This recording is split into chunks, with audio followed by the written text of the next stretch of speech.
Bonjour Monsieur le maire, est-ce que vous nous Bonjour. parlez des deux projets que vous avez pour Saint-Gervais, qui sont les deux remontées mécaniques qui partent du Fayet et qui viennent monter au bourg principal? Alors, il y a une première qu'on appelle l'ascenseur valéen. Qu'est-ce qu'un ascenseur valéen? C'est un terme un peu bizarre, mais c'est en fait une remontée mécanique qui part d'un endroit d'une commune pour monter. Donc il part de la vallée et qui va vers la montagne. Donc là, le projet qui est maintenant abouti, c'est un projet qui part de la gare de Saint-Gervais et qui va jusqu'au bourg au bourg de Saint-Gervais, à côté du départ de la remontée mécanique qui ensuite va au Bétais. Alors c'est un projet qui est intéressant, intelligent. Pourquoi? Parce qu'il se situe à côté de la gare. Ça, c'est l'État qui nous a soufflé cette idée-là, et moi je l'en suis très reconnaissant. Donc on va arriver à cette gare du Fayet, soit en venant en train par une liaison nationale ou internationale, puisqu'on est une tête de ligne, le train s'arrête à Saint-Gervais ou part de Saint-Gervais, soit en venant de la région, puisque c'est aussi le départ et l'arrivée de ce que l'on appelle des TER, soit le Léman Express qui vient du bassin genevois et de Genève, soit de Chamonix, puisqu'on est aussi le point de départ et le point d'arrivée de la ligne à voie métrique qui va du Fayet jusqu'à Martigny, soit le tramway du Mont-Blanc, et ensuite l'ascenseur valéen. Donc on aura un vrai pôle d'échange intelligent, où on a des gens qui peuvent se rendre au Fayet avec le train ou avec d'autres moyens de transport, avec aussi une piste cyclable qui part du Fayet et qui va dans la vallée et qui va se réaliser très rapidement. Et on va pouvoir prendre cette petite liaison, 4-5 minutes, et arriver donc au bourg de Saint-Gervais, au Châtelet, en rive gauche du Mont-Blanc. Donc ça, c'est le premier projet. Et ce projet-là, il a suscité d'autres réflexions. Il a suscité la réflexion de notre exploitant de remontée mécanique qui dit ce serait bien aussi d'en profiter dans ce cas-là pour refaire ce maintenant vieux télécabine qui va de Saint-Gervais au Bétais, vieux parce qu'il est des années 85, parce qu'il est très énergivore, parce qu'il est aussi il est coûteux en personnel. Pourquoi on n'en profiterait pas pour faire un vrai transport public et touristique qui aille du Fayet jusqu'à Saint-Gervais et qui se poursuit vers le Bétais avec des cabines débrayables. Donc c'est le projet qui est abouti et c'est le projet qui a été présenté donc à Laurent Wauquiez pour la région, président de la région Auvergne-Rhône-Alpes et au département de la Haute-Savoie. Donc ça, c'est un projet qui est réaliste, réalisable et qui va complètement transformer les modes de transport de Saint-Gervais, mais aussi de toutes nos vallées. Pourquoi? Parce que par exemple en été, en automne, au printemps ou l'hiver, en début de saison, quand il n'y a pas trop de neige, on pourra très bien venir avec son VTT, partir du Fayet, monter sur tout ce domaine et aller faire du VTT jusqu'à Pras-sur-Arly, jusqu'au Contamine, jusqu'à partout où on pourra y aller au travers des chemins. Donc on est sur un transport de personnes, ce sont les habitants qui vont en profiter en premier, mais aussi on est sur un transport lié au tourisme, que le tourisme concerne nos habitants ou qu'il concerne les gens qui viennent profiter de notre territoire. Donc projet vraiment très intelligent.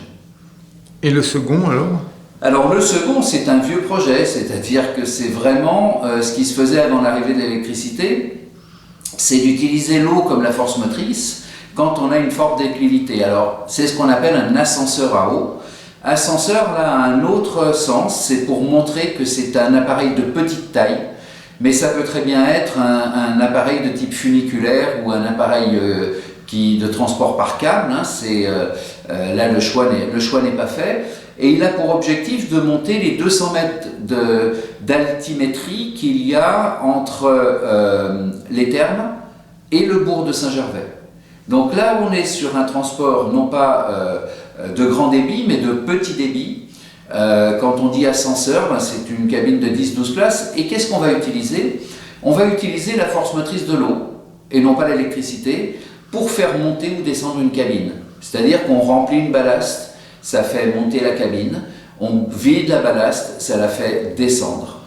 Et comme on ne veut pas utiliser de l'eau propre, eh bien on s'est, après en avoir parlé avec les ingénieurs d'EDF Hydro, avec un certain nombre aussi de personnes qui connaissent ce type d'installation, eh bien on s'est dit que ce serait bien d'utiliser le réseau d'eau usée. Et à Saint-Gervais, on a la chance d'avoir un réseau d'eau usée sur la rive droite du Bournan et un autre sur la rive gauche du Bournan. Donc cet appareil qui serait probablement sur la rive droite du Bournan et qui arriverait au nouveau pont, eh bien pourra utiliser les eaux usées de cette rive-là.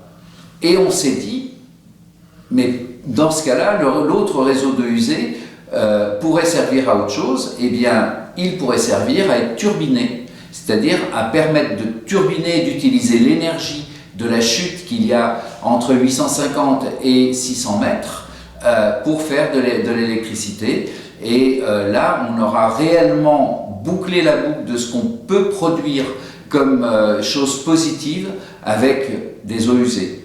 Alors, c'est un système qui existait à Thonon, le funiculaire de Thonon, qui existe aujourd'hui à Zurich, qui existe au Portugal, qui existe en Grande-Bretagne, qui m'a été soufflé par un Anglais, Monsieur Farmer, c'est celui qui nous a offert le petit train qui est dans le parc thermal aujourd'hui et qui m'a dit un jour, pourquoi vous ne faites pas un ascenseur à eau? Chez nous en Angleterre, il y en a beaucoup et c'est quelque chose d'intelligent. Mais c'était il y a 15 ans. Et il y a 15 ans, on n'avait pas la même réaction avec les touristes, avec les appareils, et je n'ai trouvé personne qui veuille rebondir sur ce type d'appareil. Pourquoi? Parce que c'était pas dans les mœurs, parce que ça rapporte pas d'argent, parce que ça coûte pas beaucoup d'argent, parce qu'il n'y a pas de fonctionnement qui coûte de l'argent, parce que ça peut être permanent, et c'était pas dans l'air du temps de l'époque. Tandis qu'aujourd'hui, où tout le monde a un peu retrouvé une fibre un peu environnementale et respectueuse de notre environnement, eh bien, c'est vrai que c'est quelque chose qui intéresse, et qui intéresse particulièrement la région, le département, et qui va peut-être être un vrai modèle pour réutiliser ce que les anciens utilisaient quand on n'avait pas encore l'électricité. Et une petite question encore, on a l'impression que vous êtes le seul maire au Pays du Mont-Blanc à faire des gros projets structurants qui vont dans le sens des problématiques actuelles. Est-ce que vous pouvez vous donner votre sentiment là-dessus? Je ne me permettrai pas de juger les actions des autres maires et des autres communes. Moi, j'estime qu'effectivement, un maire, il n'est pas là pour gérer le quotidien parce qu'on n'a pas cette compétence-là. Les élus sont des représentants de la population, mais n'ont pas forcément des compétences d'ingénieur, de cuisinier ou voilà. Donc, je pense que justement, le rôle d'un élu, c'est d'imaginer l'avenir et d'amener les gens vers un développement que l'on pense souhaitable pour sa commune, pour ses habitants, pour permettre aux habitants d'y rester. Donc ça nécessite effectivement d'avoir une vraie réflexion sur les investissements qui vont être structurants. C'est ce qu'on fait à Saint-Gervais, c'est ce que je fais moi avec mon équipe depuis 2001, et on a effectivement fait des grandes réalisations comme le pont, comme la restauration de notre patrimoine par respect pour nos anciens. Eh bien, c'est ce qu'on appelle des choix politiques, et à Saint-Gervais, on a su effectivement les faire.